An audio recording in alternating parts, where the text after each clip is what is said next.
know, like a lot of people, I am very disappointed at this 4x1 relay women's in the World Championships, and I'm very just disappointed about the overall World Championships.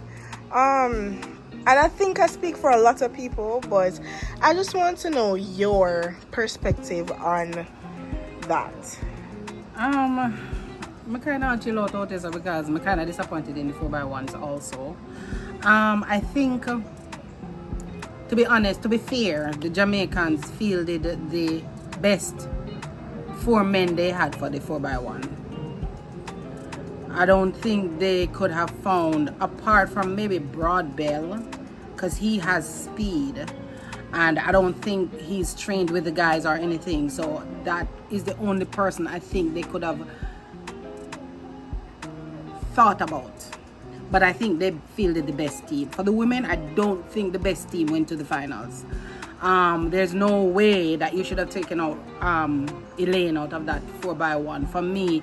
And I'm just a layman on the side, somebody on the street, a man on the street. I'm just the voice of the man on the street. But if I can sit here in all my lack of technical expertise and see that Elaine ran the best leg yesterday on that back straight, I know she's not the fastest where time is concerned, and I know that what's her name, Natasha Morrison, ran third in the trials, and that would place her before Elaine. So I think they were going for speed over those people who have gelled well together. Elaine has the experience. Elaine has. There's this, after yesterday's race, those selectors should have gone back and watched that semifinals and seen the hunger in Elaine and not taken her out of that 4x1. She ran that 9.90 on the back straight and she was splendid. For that reason alone, she shouldn't have been taken out. But also the fact that she's gelled well with the other ladies, and Shelly said it in that interview after the race, that it's not always about speed. It's also about those people who have gelled well together.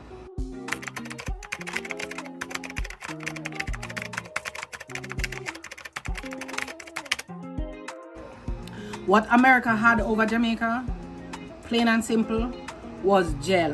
They went to a whole relay camp, and it's the reason Japan's running so well, especially with the men, because they're well drilled, well oiled. They come together often and run together often, and they go to camps together often. And that, if that's gonna set you apart, then Jamaica needs to invest in this. Jamaica needs to take their top 8, because now they've changed it from you bringing 6 in a relay pool to 8. Take your top 8 at the trials and take them to a relay camp before Olympics next year, and make sure that they have their baton passes down, and no matter how you fix it, because you have millions of people disappointed right now. And let me just add this: the fact that the technical people are being called into question, the technical leadership in the Jamaican camp are being called into question on so many of these relays and other situations. It tells when the teams are placed on the field, on the track. So let us throw that in there also, that there isn't a sense of camaraderie, and if the leaders are not pulling their weight, then it's going to tell on the team. After all, the fish rot from the head. Wow, it's like it's like I was the one there, to be very honest. And that's how Jamaicans watch. Yeah, that's how Jamaicans watch these things. You know, we put ourselves there because that's the passion and the fire that's inside of us for these kinds of things, athletics. Because this is something that we take to heart, and that's why I said in a previous video that whatever happens on the track, it's not just about the athletes. It's also about those people who put the athletes out there, and whether or not they're making the best decision for the country and not for themselves, and not for bringing hard feelings from somewhere else into the team. And those 6 girls, they did their best. And I would personally, we had talked about this even before the race, that if I were setting up that team, and then again, as I said before, I don't have no whole heap of technical expertise, but for me, it would be Shasha Lee to Elaine to Sherika running that curb with Gabby, and to handing over to Shelly and Fraser Price, because nobody's well. If you give Shelly that back in front, nobody now run her down and catch her. That's number one. Number two, America also benefited from the fact that they did not put the order of their team out there before they took the track, so nobody could adjust their team to match theirs. But in my estimation of things, if Gabby was going to join the team, there is nowhere else for Gabby to run but the last curb, and that's why you should put Sherika on that leg and put Shelly to finish it, because if Shasha run the last curb, she could run the first curb, and Elaine really blaze on that back straight.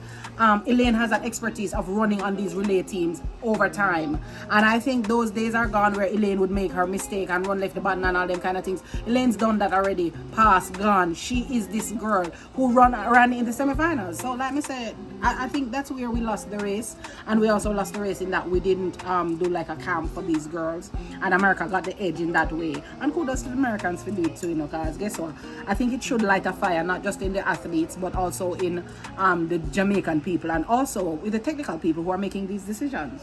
I get everything you're saying. My disappointment isn't to take away from the hard work of these athletes, or the fact that a lot of Jamaicans did medal in these finals. Watson got a gold, and the 400-meter woman got a gold. I don't remember her name, forgive me. What's her name? Which 400-meter woman?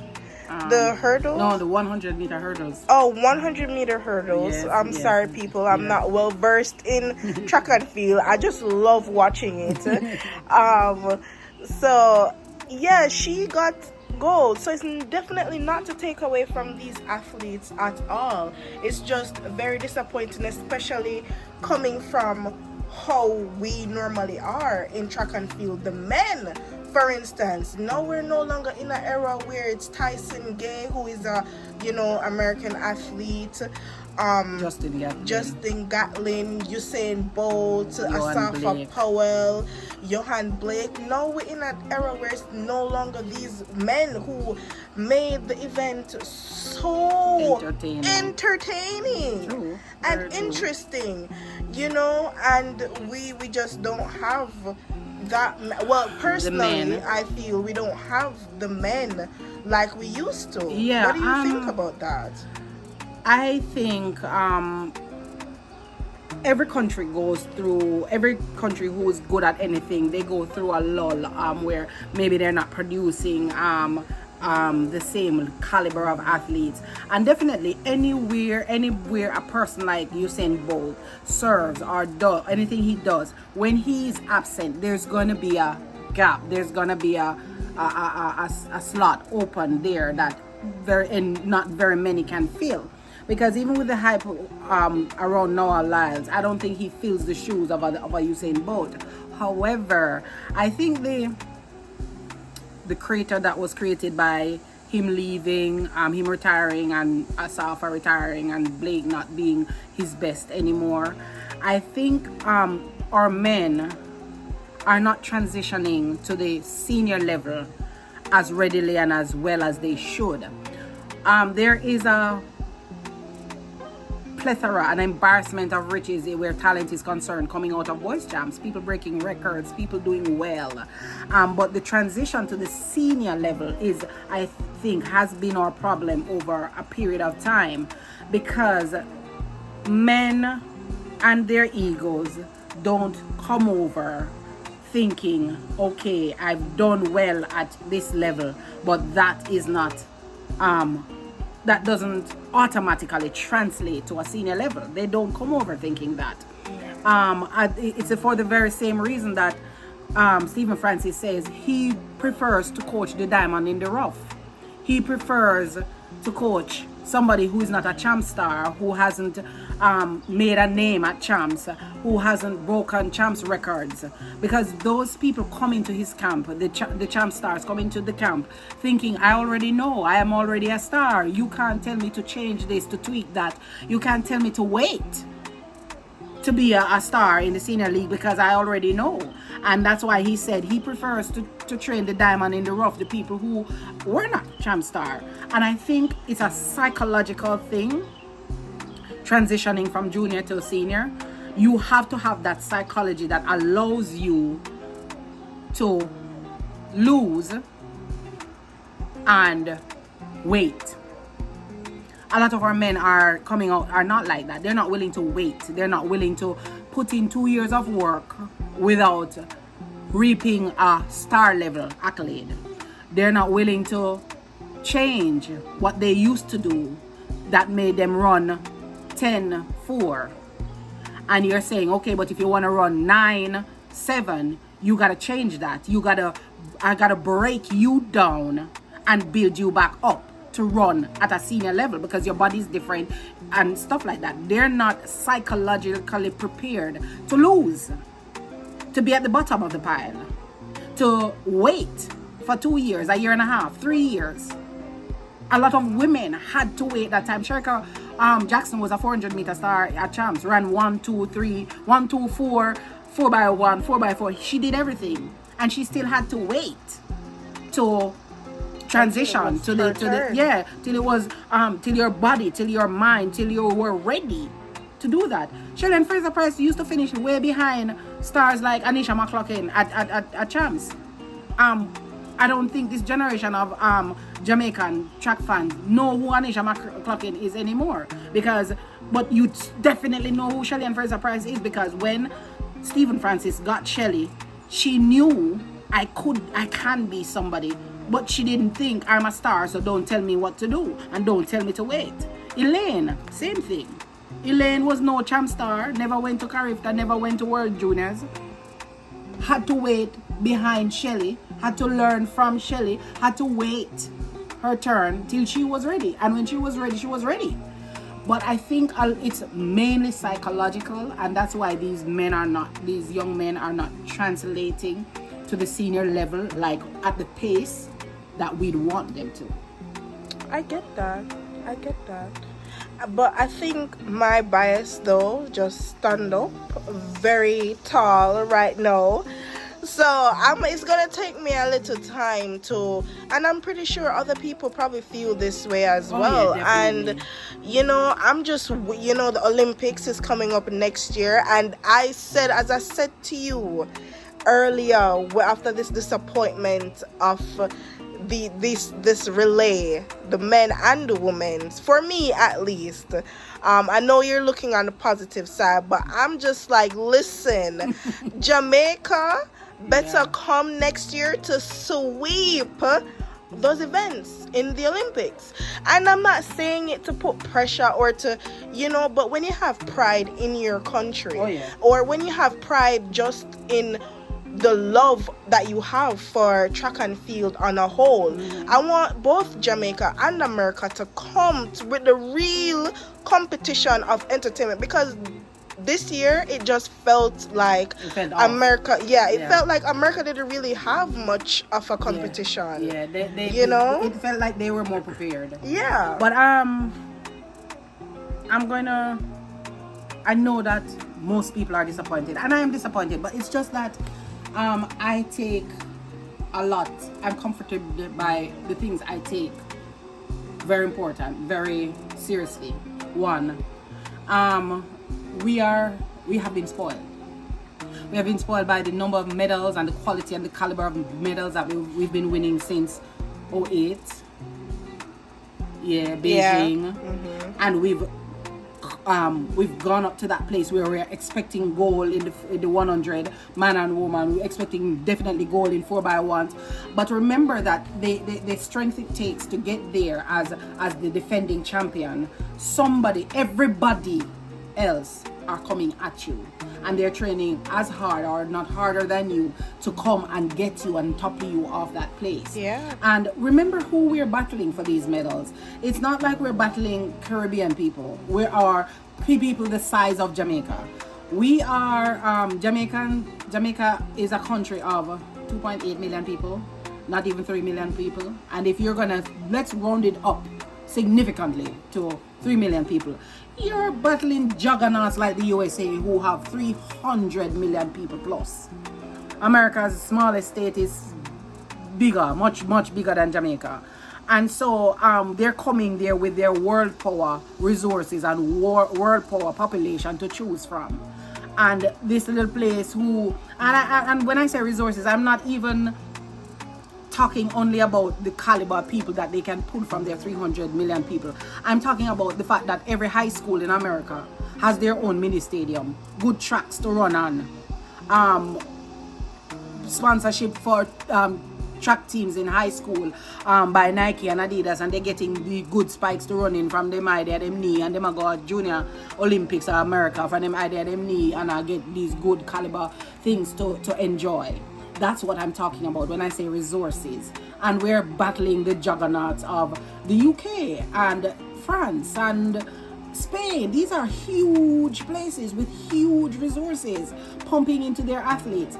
And I think Jamaica can do better in the support of the athletes. I definitely think so. I think if I'm sitting here in my little yard and I think with my little brain, and I can think, you know what, if the Jamaican government really want to help the athletes to spread the talent and the fire in the bellies of our athletes, they'll make it mandatory that the biggest corporate companies in Jamaica take a track or a netball or some club and sponsor them and get them tax write-off for whatever them sponsor the team.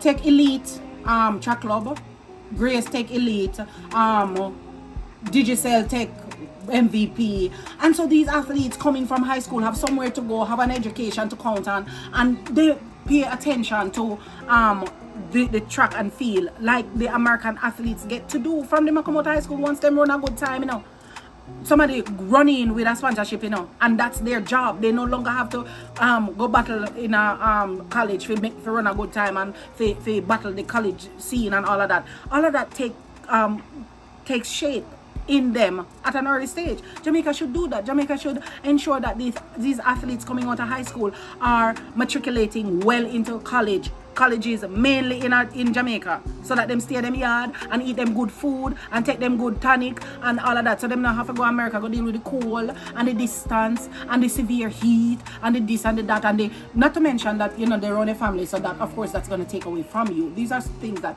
athletes battle when they come to America, when they go to America, to colleges.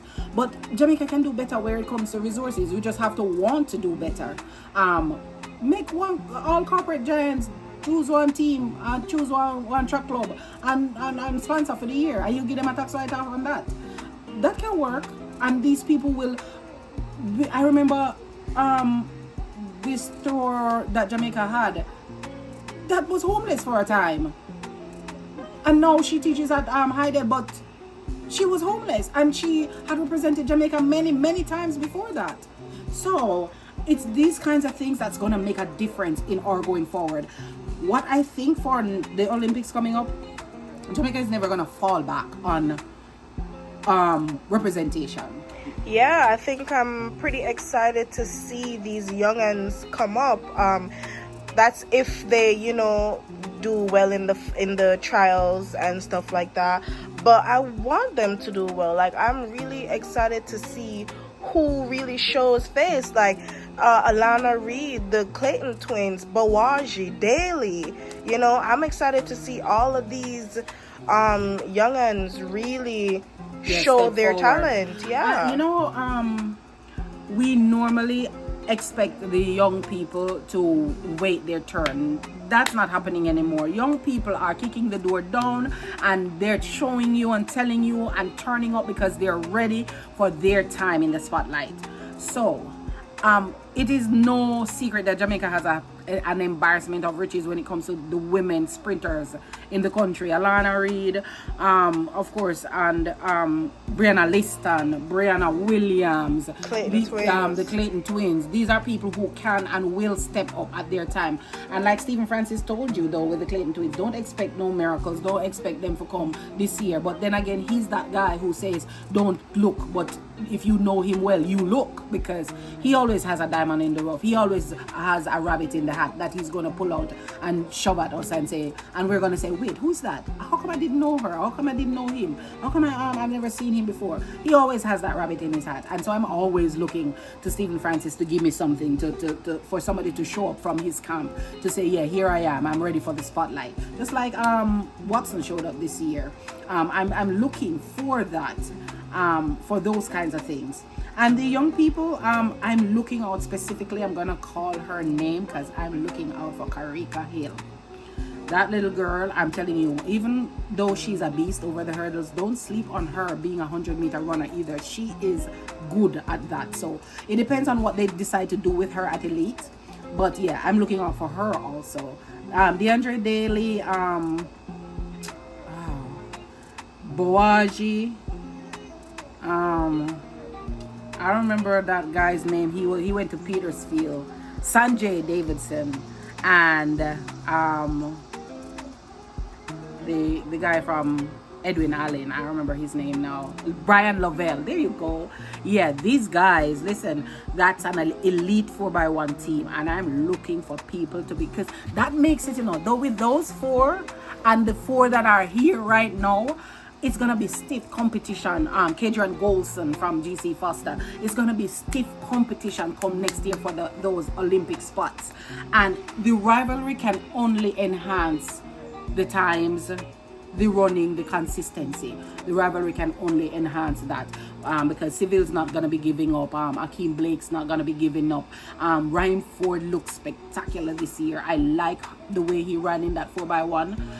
He did a good leg on both the semis and the finals. On that curve, he ran really well, and I like that. I like to see all these men coming around, because we need that. We need that right now. All I can say is that we're looking forward to the Olympics. We're looking forward to see how next year turns out, and all we can do is just watch and wait for wait and to pray. See. Watch and pray. As Antonio Watson said, time, God and time.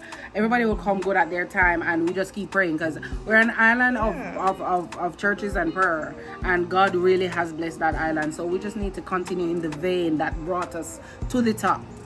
Yeah. And once more, this is not to bash on any other country or team. It's not to take away from the efforts of the athletes. Yeah, we're just all the athletes. Yeah, we're just expressing how we feel. Yeah, just how it is, because anyone who has passion for track and field has pride in their country. And even though we want to see everybody win, it's a sport where not everyone can win at the same time. And as long as you go there and do your best and throw down a personal best, I think that's good. That's really good. And listen, when you put, it doesn't matter who you are, when you put on that black, green and gold, listen, much love. We love you, and we love everybody that makes athletics what it is. We support you, and we can't wait to see all of you guys, all the competition, everyone, next year. You'll definitely be hearing about it on this channel, right? Yes.